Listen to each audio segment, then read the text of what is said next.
I'm going to tell you a little bit of a story. It's going to be a story about some work I did with the National Academy of Science, and I'm going to tell you a little bit about the story of going out and telling people about this story of the National Academy of Science. So there's two things I want to talk to you about. I didn't expect, this was about 5 years ago when I was asked to serve on the committee. The committee was Induced Seismicity Potential in Energy Technologies. Now, does that not sound like the dullest subject you could imagine? I mean, it's got to be pretty close to it. So they said, oh yeah, could you come serve on this because you have some real experience. And let me shoot myself down real quick with my real experience.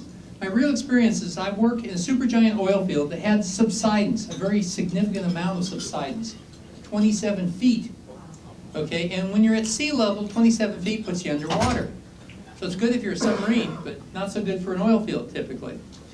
So in the process of this sinking, guess what? There was an earthquake that occurred around 1950 and 200 wells were sheared. That's it. Lost all these wells. You go, wow.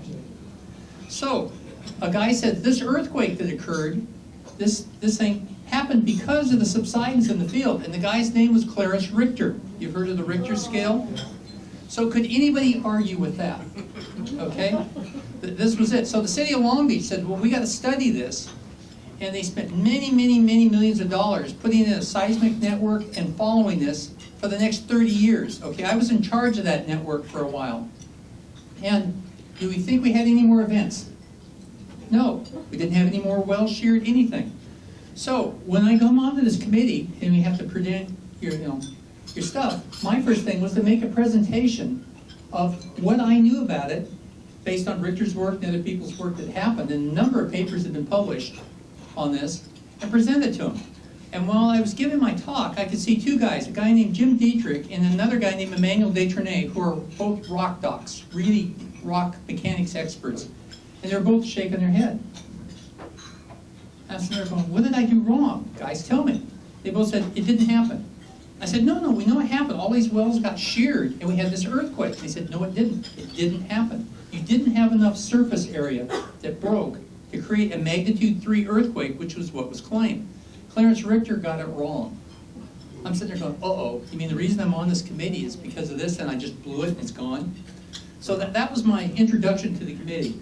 So we did this thing, we got a book. Now, what does every author have to do? He has to promote his book. You guys, you're being a little slow here. Okay. So, we published this book, it came out in 2012, on our findings. The book is an excellent book. Did I say differently?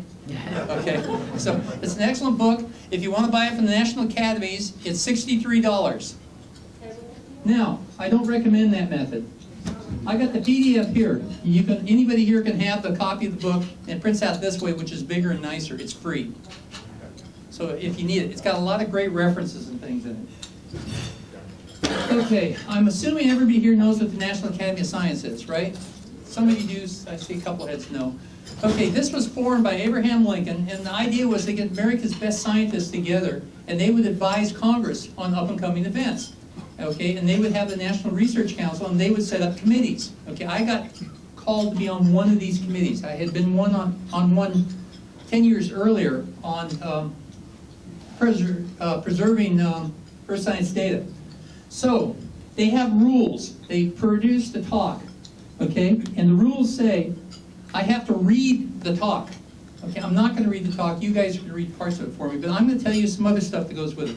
So when you see on the National Academy's slide here, it has that on it. That's an official National Academy slide. I have to keep that the way it is. If you don't see that on it over here, okay, that's stuff I've added to the talk. So it's not quite the same talk as it used to be. Okay. So you guys know Austin Holland up in Oklahoma? This is their new seismic network this poor guy is putting together. So it is state of the art. Oh, wrong way again here. Okay, this is good news and bad news. Okay? It's been remarkable what the country has done in a short period of time on production of oil. But what's happened with oil prices? Okay, things are going. Saudi Arabia wants to have its share of that stuff. So they're putting some, so these things have changed. Though I've got this on here, I want you to see that this has changed somewhat. But it's been a remarkable change. 2.4 million barrels per day increase in 2 years. And look at the Basin. They produced over 1 billion barrels, 1.1 million barrels per day. Only in this country do such things happen. This is stuff that was never, ever approachable, and it's amazing. And then oil prices crashed. Sad. Now, the big point I'm going to try to make on this is communication. We have a lot of communication we need to do to make things work. One of the things is we have to deal with the media. I'm going to tell you a story, and this is a real story. This happened to me. In Long Beach, we would have LA Basin meetings. We call a local paper, which is the Press Telegram. Press Telegram would send reporters over, and they would cover it, and the next day we'd get it, and sometimes even be a front page picture on the newspaper, which is really pretty nice, you know, with geological events and things. Because we always have everything from global warming to dinosaurs, so there's something interesting for paper. Okay, I have to ask a question. Is there anybody that will be terribly offended if I curse right now? Okay, no hands went up. I'm sitting in my office, just putting away, doing my stuff, and I get a call, and it's the editor of this newspaper, Press Telegram, and this is what she says. She said, "Don Clarke, you goddamn fucking asshole." Holy cow. She says, "I don't want you ever calling this newspaper again for anything." I said, "What's going on? Why are you so mad? What did I do?" She says, "I lost my 3 best reporters because of you." Well, now how did I make her lose her reporters? They quit to go back to school to become geologists. That really happened. And needless to say, I don't call that newspaper anymore, and they don't cover our LA Basin meetings, sadly, because it was good. But this happened a little while ago now. They did a thing on fractured stuff. They were anti-fracture. This is the Inglewood oil field. This isn't an oil field in Long Beach. They had 2 experts for and against hydrofracking, and both of them didn't know what they were talking about. Did that help the public in any way? It did not. It did not help the public at all. I'll get this right. Now, a lot of times well-meaning people come out, like Robert Jackson here, in the right place. They go out and they say, okay, I have a correlation here. If there's a water well, there's going to be methane coming out of it. Okay? Aha! And it's going to be close to some oil activity. Well, Mark Fischetti, Scientific American, says bull.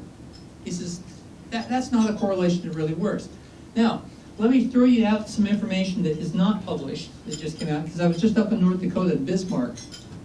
And it turns out that they've done a study of all of the water wells in the state. Tried to get everyone. They found that methane was in almost every single well, which nobody expected. Now, here's some stuff. You know that since 1947, over 1 million wells have been hydraulically fractured. It's not new stuff. What is the public's concern here? You may have an idea. Is it because of fracking? Because what a great handle. You know, because only frackers would frack you with fracking. You know, this is really used very strongly because everybody thinks the F word here. Okay, so it's really bad. What is the real worry? The real worry is groundwater. Okay, that's what the worry is. Now, last week, I was up in Washington, D.C. at AGI, and they're putting together what they think are the critical issues for geosciences for the year. They're trying to produce forms and stuff that they're going to put out to all the different candidates for office. Okay? They're obviously getting ready for the presidential election, which is a little ways off. So if you guys have some idea, I'm on the committee. Please share that with me. And that gets back to the same thing here. We're talking about communication. We've got to get facts to the people. To paraphrase Thomas Jefferson, if you give the people the facts, they will make good decisions. Okay? So, I'm going to talk about induced seismicity potential. I got off the course here, didn't I, a little bit? I'll get off again a little bit. Okay, so a magnitude earthquake, -2, has a surface displacement of this much. That's it. That's it. Just a little bit. If I get a magnitude 3, that's 15 acres of rupture. Magnitude 4, 1/2 square mile, and it has moved along that surface that much. That's it. This earthquake. I mean, we're not talking about a lot of big stuff. Okay? Now, if we get up to a magnitude 8, which we get occasionally in California, that is a surface area of rupture that's the size of the state of Delaware. That's pretty big. Okay? So, and then this is, for us Californian people, this is, you know, you're always worried. They always tell you that if you're doing hydrofracking, you're wasting good water. Okay? Why do we use fresh water in hydrofracking? We use it because it's cheapest, okay? Now, if we take all hydrofracks combined uses in California, everything for the whole year, 305 acre-feet. Okay, an average microchip producer in California uses 1,086 acre-feet. So hydrofracking is not major, and you'll see other slides in here that will go ahead with that. This is our report overview. This is what I'm going to talk about. I need to move on. Okay, this is what started. There was an event in Basin, Switzerland. Okay, you guys remember the earthquakes in Dallas-Fort Worth that went right between the runways, went diagonally through? You guys remember that? What was going on there? Okay, they were using water disposal. So 30,000 water wells in the country. In some places, like in Oklahoma, there are 100 water injection wells per square mile. People are putting a lot of water into the ground, which is kind of amazing. Okay, so, and then Blackpool, England had a little event where they said shale gas stuff produced a small 2.3 earthquake. Now in California, I consider a 2.3 earthquake something that you've got to be almost laying down on something delicate to even feel it. It's very, very slightly felt. Okay, so keep that in mind. Okay, this is our task. Okay, so we want to get into the things. These are the subjects we're looking at: geothermal systems, oil and gas, and carbon capture and sequestration. Okay, we want to summarize the state of the art. You notice I'm supposed to read this. So if I fall short, you guys will testify I read this, right? Okay. Okay, identify gaps in knowledge research needed to advance the understanding of induced seismicity. Okay, identify gaps and deficiencies, identify and assess options for interim steps. Okay, we did all of this. Okay, this thing was completed in 2012, and lots has happened since then. So, how do we cause this stuff? Impoundment of reservoirs. Okay, when we built Hoover Dam, okay, it created events. Controlled explosions, mining, underground nuclear tests. These have all created little seismic events. Okay, the general mechanisms are pretty well understood, and we'll do an example here on this. So, I need a volunteer, one of you guys. Okay, go on. So, can you hold the mic for me? And you can make bomb sounds or anything more. Okay. So, hold this about like that angle.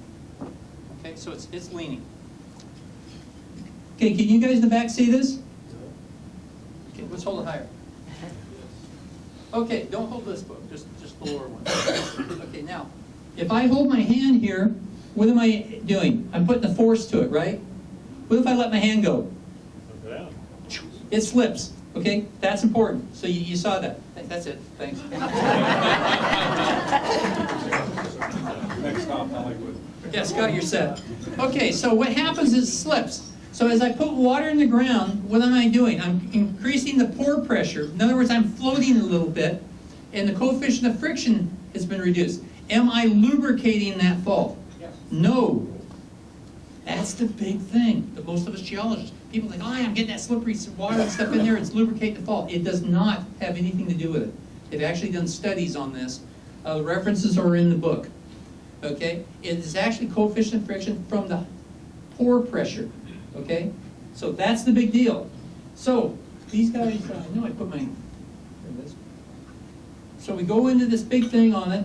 So we've got the force coming down, the coefficient of friction here on it, and that's it. So, do we, in the oil industry, balance most of our fluids? Well, I know in California we do. Typically we put water in to replace the oil and water we've taken out. Okay, so we aren't having pore problems. Okay, and then it says there's additional factors. You have shear going through an area, the orientation of the faults, there's a number of these things going on. Okay, these are the energy technologies we looked at. I'll skip on from that. Geothermal. Anybody want me to go into geothermal? Okay, I'm going to talk a little bit about enhanced geothermal systems or vapor-dominated stuff, but just very briefly a little later in the talk. But I think this is an oil group, is it not? Okay, you guys know about this stuff, oil and gas withdrawal, okay? Enhanced oil recovery, secondary production, okay, hydraulic fracturing stuff, wells go down, come in, we've hit these things, okay? Big business in monitoring the microseismicities, because you can tell how far these little fractures go. So we looked at this. We looked at wastewater disposal wells, okay? So there's a lot going into the ground, over 800 billion gallons per year. That's a lot of water going into the ground. Okay, this is the big teller for the whole talk. Okay, and I'm talking about shale gas. This is the hydrofracking. On the daily thing, it's 8,500 cubic meters. Okay, remember, this is 2 years old. These numbers are now somewhat bigger. Okay, carbon capture and sequestration. I'm going to put this one to bed right now. Carbon capture and sequestration. You take supercritical CO2. It goes in as a liquid. You inject it into the ground. It goes into the ground, and where does it go? I don't know. It goes somewhere. What is it going to do in the ground? Depends on where you put it and what it's reacting with. Because, you know, you create carbonic acid and stuff. So that scared our committee, and we said that this is a little more than we want to worry about, but we can see a danger because you put a lot in at a time, but over time it builds up very fast. We don't know what this is going to do in the future. So we didn't like that. Wastewater disposal. You put a moderate amount in, but it builds up over time. It's one way. It keeps going in. It doesn't go out anywhere. Okay? So that's a big thing. Geothermal, you put water in, what does it do? It turns to vapor. Okay? So it disappears on you. These are some of the earthquakes and stuff we looked at. This is going to take some major changes because I've got some events I want to talk about. Okay, geothermal. Okay, this is what we're talking about on changes. Basically, the pressure you put it in is very important, as is the temperature. Okay, conventional oil and gas. Okay, so we have not had significant seismic events from oil and gas stuff. Okay, relative large volume of fluids. Okay, we balance stuff. So it poses a small risk. Okay, the potential for induced seismicity is low for enhanced oil. This was huge. Okay, I'm on a committee mostly with university professors, and they all agreed that our oil and gas productions aren't a significant problem. Then what's the problem? Okay, the problem is something else. Okay, are there problems with unconventional stuff? And we've seen very little. Okay. Have there been any examples where we've had shale action where we've had significant earthquakes? The answer is yes. Okay, Horn River Basin in British Columbia. Anybody familiar with that? Okay, they going in with high volumes, high pressures, and doing it. They've set up something we've recommended, and I'll go into that in a little bit. The only place that was demonstrated before that was Blackpool, England. On it. So, over 35,000, that number is bigger now. I don't know what the exact number is on it. So, wastewater disposal. I told you there were 30,000 class 2 wells, okay? They've had very few events, but what have we noticed? Since we did this, what's happened in Oklahoma? We've had the central Oklahoma swarm, okay? Which is in Prague, Oklahoma. It's centered in there, it diagonals through, okay?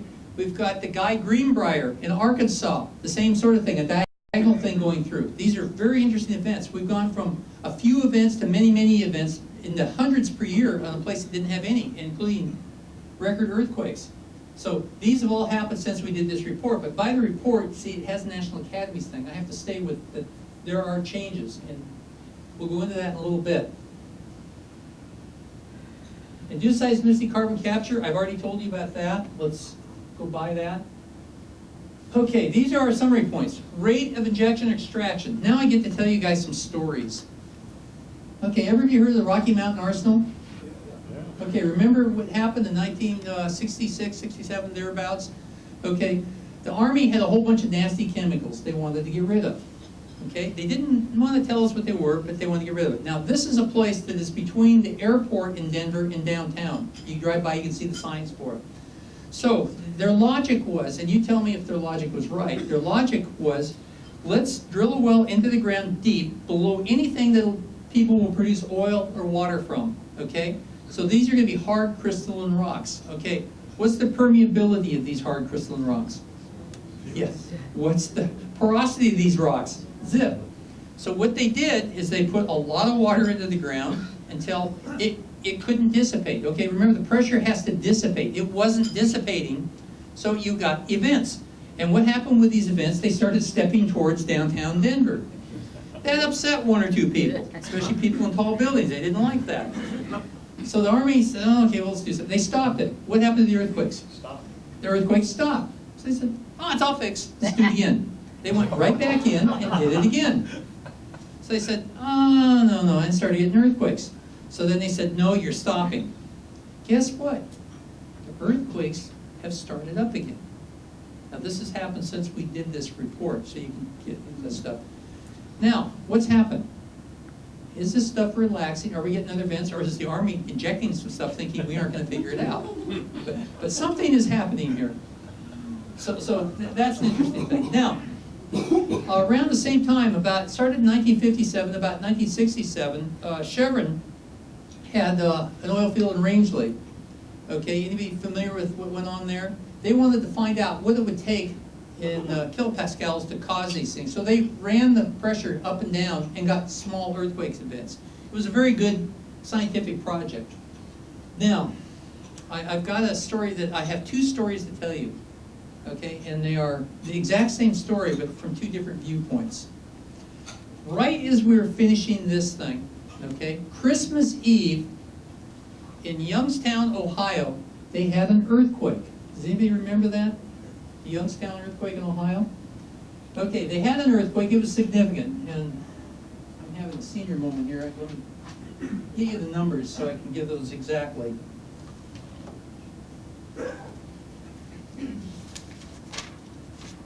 Okay, they had a magnitude 4 earthquake. Okay, it was North Star number 1 was the well that went. Now, I know I'm speaking to the choir here because you guys know what's going on, but basically, the state of Pennsylvania, they don't have many disposal wells. I think, if I remember, it's 9 for the whole state. Okay, Ohio has a lot. Okay, and they take water that's produced out of Pennsylvania and they take the water in. Does anybody here know how much somebody takes water for water disposal here in Houston area? Anybody? How about anywhere in Texas? Okay, I can't hear. $2. Okay, thank you. Make me feel better. Okay, so around $2. Oklahoma, it's $1.50 to $2. Okay, in California, you can get up to $3. In Ohio, what did they get? $4 a barrel. Interesting? $4. And all the water they can get to put away, $4 a barrel. Okay, volume and temperature of injected extracted fluids. Okay, that's important for stuff. Pore pressure is a big one.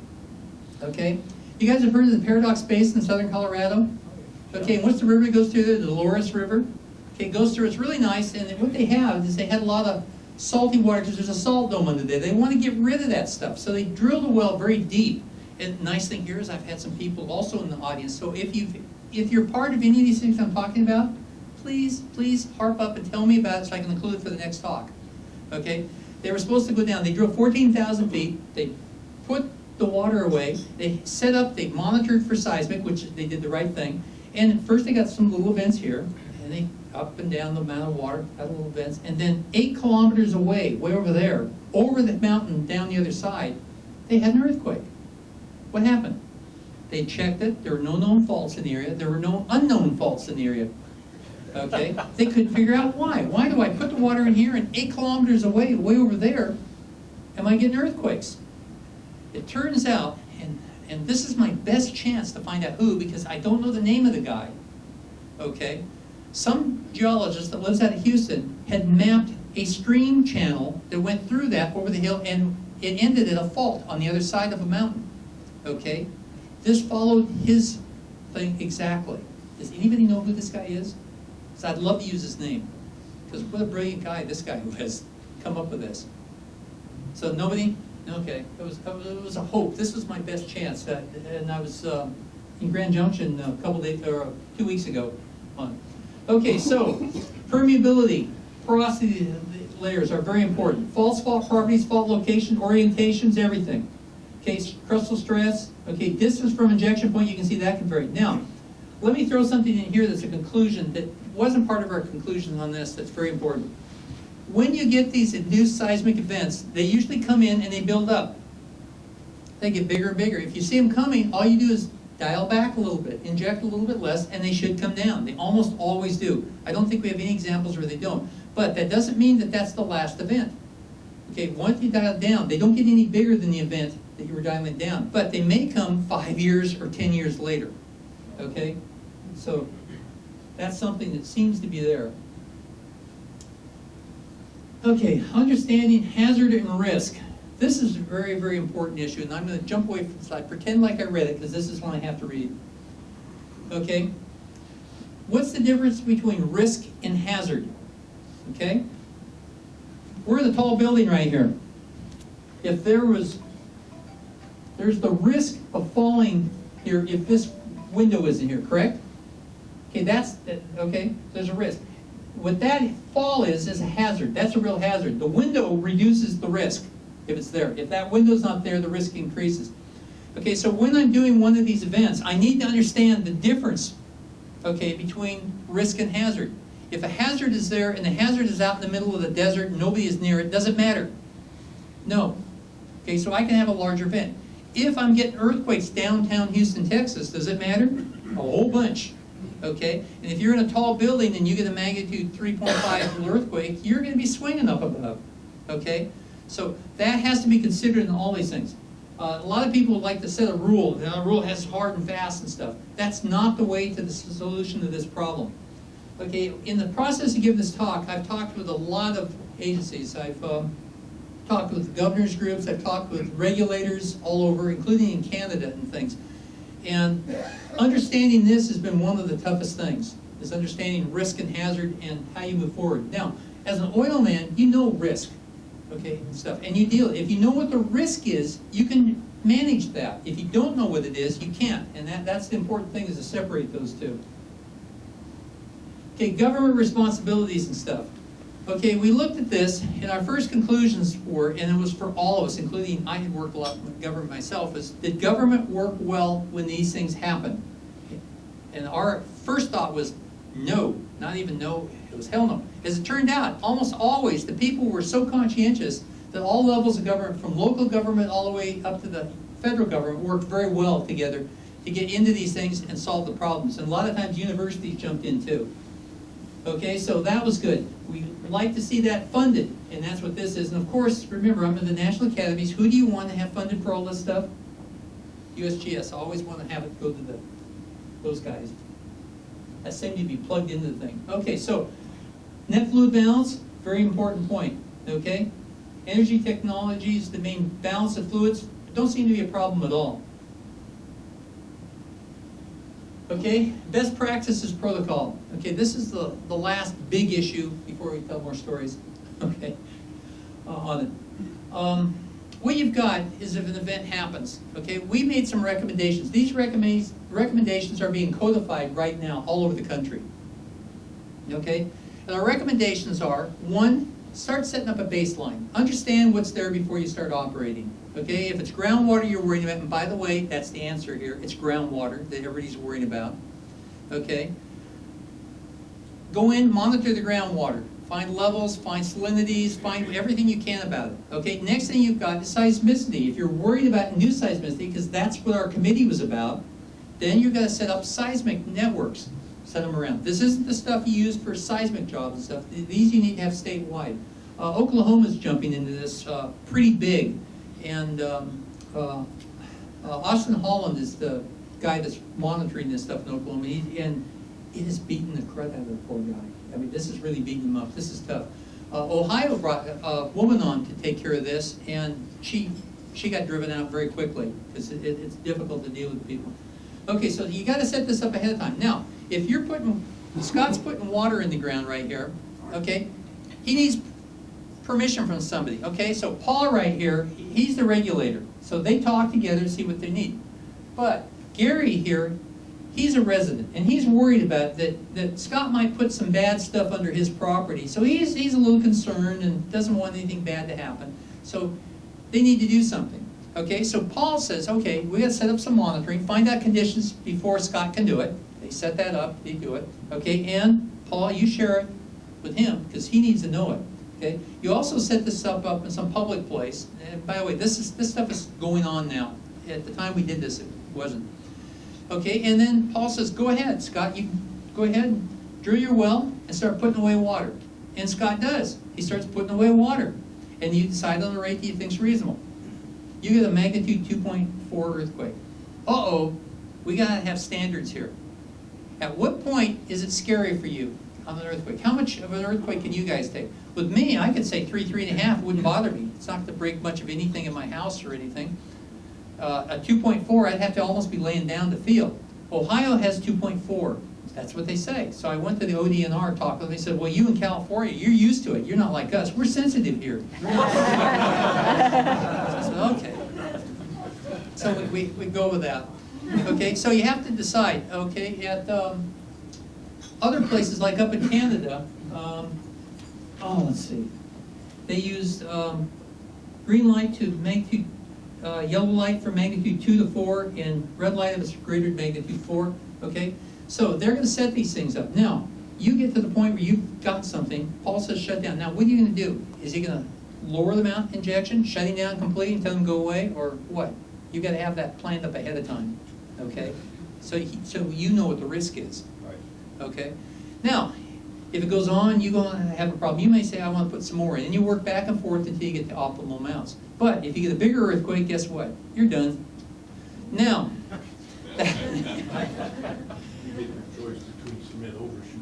yeah, well, no, that's in Ohio. So it's an interesting thing. So what we need to do is set these baselines up all over the country. Okay, we need to have seismic baselines. We need to have these. If you look in our book, we show where the shear things have been determined all over the country. Those aren't all over. That's just all the data there is. The country's mostly empty. It hasn't been done. It needs to be done by this industry. Okay, so we set up best practices protocol and we start following it. Like I said, this stuff is actually in the process. Now, these were our recommendations, okay, which are basically what I just gave you. Okay, develop models, conduct carbon capture. This one's not for us, but keep going on with that stuff. Now, I'll skip over that too. In the meantime, we had some interesting things happen. I got to grab a note right here so I can tell you what these are. A guy named Art McGarr, right after we published this stuff, came up with this thing. He's got a maximum seismic moment and magnitude. Okay, so here's injection volume, okay, in cubic meters down here, and here's the magnitude earthquake you can get. Really interesting, okay? Now, has he given me a volume in the area? I'm putting this into a container, right? It's the earth. What are the edges of this container? Anybody? Infinite. Well, okay, you could say it's infinite. Actually, it disperses, the pressure disperses over time, and you create a gradient. It goes out, and it gets to the point where it doesn't do anything anymore. Now, let me tell you what these events are. Okay, scientific studies they've set up. You got that one there. Okay, hydrofracking. These are them. Okay. Okay, so if I look at GAR on here, okay, that's Gavin County, Oklahoma, big one there. Okay, and BUK on here is Bull and Shale, United Kingdom. Okay, now what's this one? Okay, that's Prague, Oklahoma. That's the biggest one on here. Now we have two things here that are different. We have induced and triggered seismic events. Did you guys think there was any difference? Induced and triggered. Okay. Okay, so if you get an induced seismic event, you push something along and you create it.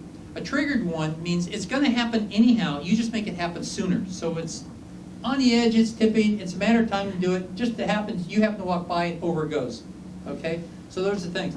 As it turns out, in Oklahoma, we had both an induced and triggered. One had a left motion and the other had a right hand motion on it. They turned differently, which was very unique, which made that the biggie. So by Art McGar's thing here, and I have this article if anybody wants that, they can copy it here.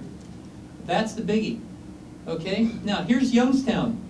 And did they achieve the biggest one they could get? The answer is yes. They were right at the biggest. These are just the actual energy on them, and then that was a line he arbitrarily put on it. I'm not sure Art McGarr was even sure that he had not put an edge on this. Just he was just showing things that happen. But it is a natural edge that makes itself. So it's a pretty interesting thing. I feel like I'm talking extra slow today. Okay, you familiar with this term? This is a brand new term in the industry. Social license to operate. It was started by the Canadian mining people. The idea being that even though you've done all the laws and everything, and the people in the town don't want you there, guess what? You don't get to be there. Okay, this is real, especially in California. Okay, I'm the Beverly Hills city geologist. I know, don't laugh. Somebody's got to be it. It's me. I mean, this is funny. About half this audience understands. I went to the city council meeting, and I looked at the guy next to me, and he's part of the reason I'm in geology. I'm just so excited. This guy's here because one of my favorite movies was Journey to the Center of the Earth. Okay. And I'm looking there next to me, and it's Pat Boone sitting next to me. I'm thinking I want to talk to him, but I can't because I have to come up and talk and do the stuff. Now, when I told that to the people I work with over at Oxy, not one person knew who Pat Boone was. And I go, well, then he's the father of Debbie Boone. They didn't know who she was either. So, but yeah, but that's part of the reason I just loved his young geologist going down there and doing that. Okay, so you have to have a social license to operate. And of course, Beverly Hills banned hydrofracking. Expect that. They were going to ban other things too, but hydrofracking got banned. They realized that they banned other stuff, they'd lose money. They didn't ban that. Okay, so this is very important. This is being considered all over the place. Now, along the way, this is where I get to have fun now, guys. I went to Dimock, Pennsylvania. Does anybody know what Dimock, Pennsylvania is? A few of you know. Has anybody seen the movie Gasland? Okay, Josh Fox was born and raised in Dimock, Pennsylvania. And I'm sorry the light isn't good, but this is the guy right in downtown Dimock, and that's me in front of his house, that got really upset about this stuff. The people from Dimock came to my talk. Okay, that was in LaPlume County, a place called Keystone College. And I asked the professors there, geology professors, had they ever been to Dimock? And the people, nobody had ever been to Dimock, even though it was just not too far away. So I said, can we drive over there? So we drove over there. I walked around, I looked at stuff. So if I'm facing me, back where you guys are is where they did hydrofracking on the stuff. And I talked with a lady after she heard my talk. She came up and talked to me, whose cow was killed by hydrofracking. Okay. So her cow was killed by hydrofracking. Would you like to hear the story? Okay, I'll try to be brief here. But this gets back to communication again. So this lady, she was in a house exactly next door to this one. Okay, and she was in her kitchen, she looked out in her backyard, and her cow, that she's had for a long time, was taking a drink from her little pond that she had in her backyard. So this was a very nice thing. Cow was drinking, she went and did stuff. She came back later, and the cow was laying on the side in the grass. So she went out there, and the cow was dead. So she goes, oh gosh, I need to call the county health department. So she calls county health, and she says, my cow is dead, it's in the backyard. And they said, I'm sorry, lady, we feel bad about that. What are you going to do? And they said, nothing. So then she called the sheriff. Sheriff said nothing. She called the veterinarian. Veterinarian says, oh, I'll be glad to go out. It'll cost you. She called the knacker, the guy that cuts up the stuff on it. And he didn't do any stuff. And gosh, she was really kind of pretty upset about that. You know, the cow had died. She had to get rid of the cow. So she finally got somebody, and it cost her a chunk of money to get rid of the cow. Guess what happens? The next day, this young, nice guy comes knocking at the door. He says, hi, ma'am, my name is Josh Fox. I would like to talk to you about anything strange that has happened in your life around here. On stuff. Yeah, I got something really bad here. She says, what? My cow died. Really? Tell me about it. Well, she told him the story that she'd gone through on this. He says, really? Really? Yeah, and the cow died right over there. What's across the street? Where they did hydrofracking. And he says, they did it. And she says, what do you mean? Your cow was healthy until they were here, right? Yeah, it did. It happened after they were here. She says, they did it. She says, you need to go right up to the guard gate. And this place is very nice and neat and running because I was there. I got a 3D picture of it if anybody wants to see it. It's on my phone. Or not 3D, 360 degree. So she goes over there, bangs on the thing, and says, you killed my cow. And what did the guard tell her? Okay, she said the person in charge of complaints is Helen Wade. So he said, go to Helen Wade. So she was not very happy about that. So Josh Fox got to interview her, talk to her about this and stuff, and that's what went out. Okay, now, on that, so I talked with her. I said, did you run any toxicity tests on the cow? No. Did you run any on the lake? No. Were there fish in the lake? Yes. Were there frogs and things in the lake? Yes. Did any of those die? No. Did any squirrels die around here? No. No squirrels died. Were any bubbles coming up in the lake? No. Okay, did the lake level change up or down? She says, no. And she says, gee, this is sounding different. I said, so, okay, there's no tie to any of this. You haven't done anything. What I forgot to ask her is how old was the cow? I should have. I had the person right there. So as we're going through this, she suddenly stops the conversation. She says, gee, I think I did something bad to the oil company. And I said, yeah, I think you did. I think you got used by this guy. But he seemed like such a nice guy on this. So this was Josh Fox's. This is the lady whose cow was killed. So I told her, there's a guy named Bob Cook that was there, and he's a groundwater hydrologist guy. I said, anything happens in the future, no matter what you see, get a hold of this guy right away. He's the local guy. But this really, I really got to talk with her, okay? So I talked with a guy. This is the most interesting guy. This is the guy that had his water off for a little while. He turned the water on, and what came out of his faucets? Yeah. No, not this guy. That's another one. What came out of this guy's faucet? By the way, this guy had gas coming out of his faucets too. His water, after it had been off, came in rusty and stuff. There's nasty chemicals coming in here because this water.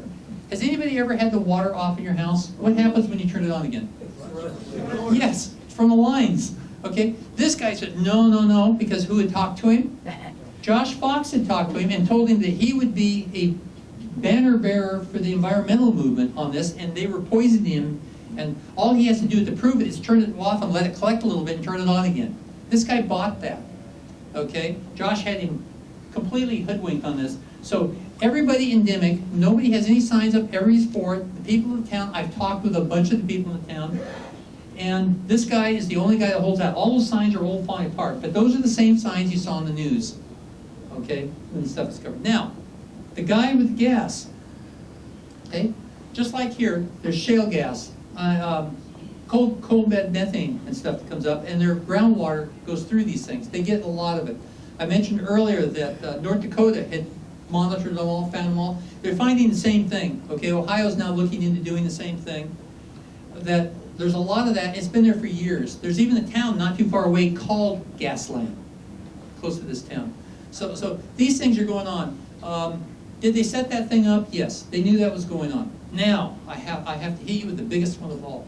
You've all heard about the disaster that happened at Pavilion in Wyoming, right? You all. Yes. Terrible thing. The EPA was on it and everything. Everybody, raise your hand, you know about that? Okay. Here's some story on that. I've been in several forums and panels with stuff. The environmentalist almost always starts with that. There is not one person in the audience that's going to admit they don't know anything about it. Okay, so they assume that they should know something about it. It's a major disaster. As it is, a number of years ago, EPA had some guys that did a study on it. Okay, the study, it turned out, was very poorly done and not correct. But before it was released, before it was even reviewed, it got let out to guys like Josh Fox. By the way, you can go to the EPA site and still find that same report posted. EPA withdrew it with an immediate, we're going to replace this with something accurate on it. Now, what this is there were some wells that were put in, and they weren't cemented off opposite zones where it could get into the groundwater. By the way, it is my strong opinion that this did happen. Okay, is it widely, or is it as big a problem as they say? I don't think it is. But EPA has not re-released this report. It was already way past due. Nothing's been out to replace it. But is that fair to the audience doing something like that? And I've seen this happen a number of times, that it's really, really a bad thing. You need to look at the data. Now, these are, so I don't forget, these are the things I've talked about. It's, Ashtabula is funny because it's been used as definitive proof both for induced seismicity and against it. It can't be for both. So obviously people are looking at data differently. Okay, Horn River Basin, okay, so there's not science on that. These are some things that the oil industry has been challenged with, that they should have taken a proactive approach, and I agree. They'd save a lot of problems.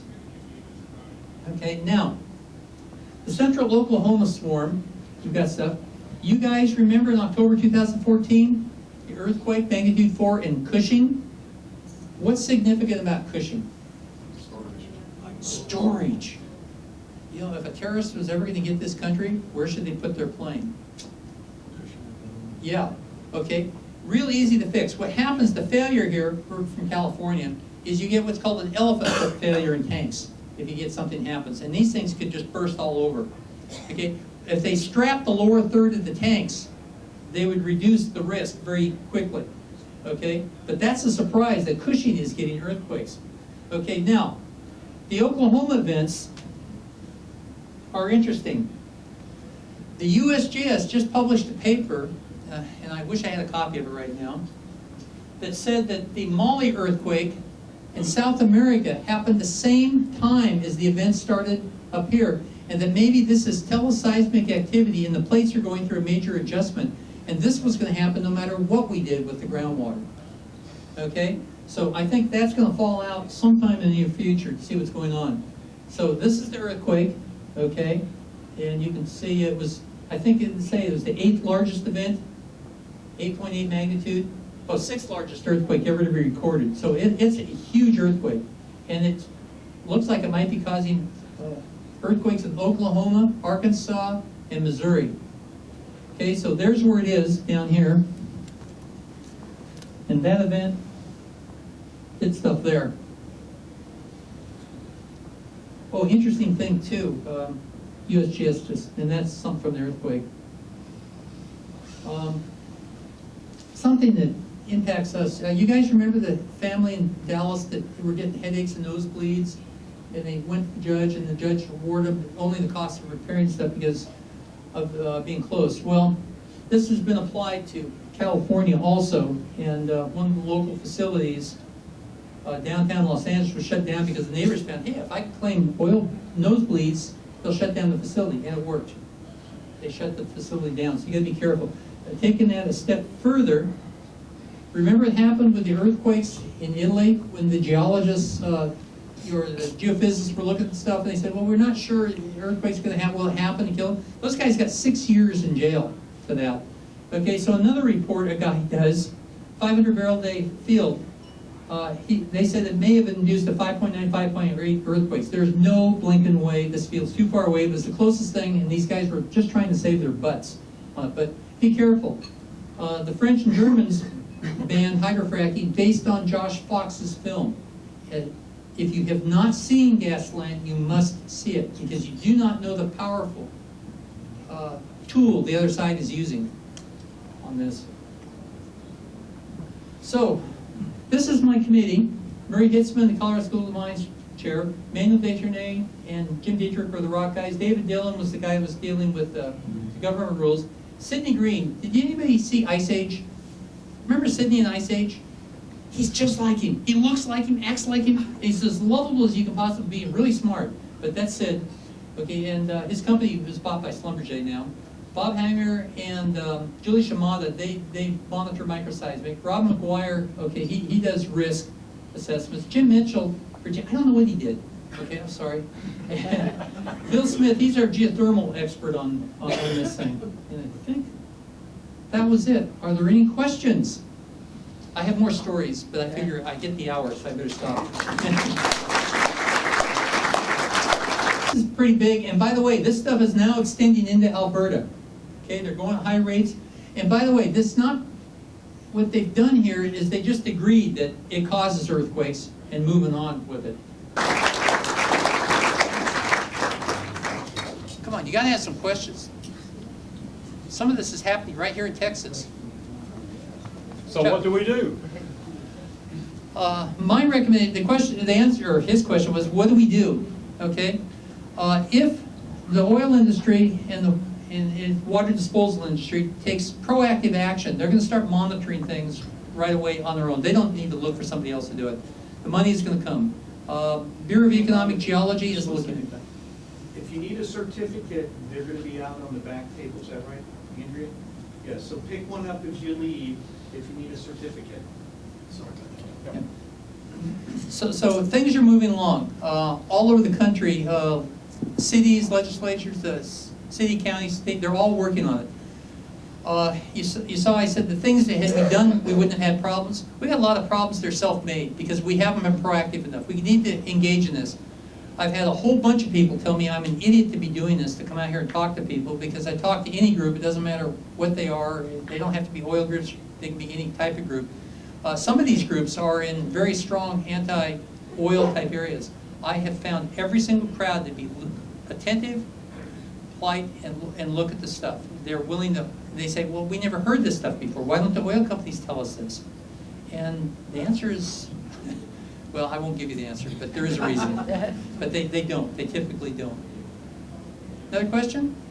Yeah. Will this be available, your slides, be available in PDF on the ABG or on the HGS website? It'll be on the HGS website, and my book, okay, I'm on it. I have the PDF right here. You can get a copy of it if you'd like. Okay, so the book is really great. It's got a lot of great references and stuff, so anything I refer to. There have been a number of things that happened since, and I have some of those references actually with me. If there's a Xerox machine around, you can copy them. Okay, like the Art McGar thing, which I think is just wonderful. Yeah, that's great. I think it's better than Art even thinks. If you have a question. Yes, I thought I heard you say that in areas where they were injecting, there were no induced earthquakes, but 8 years later there were. But I heard something like that, but I was wondering if you could explain that or expound on that. Okay.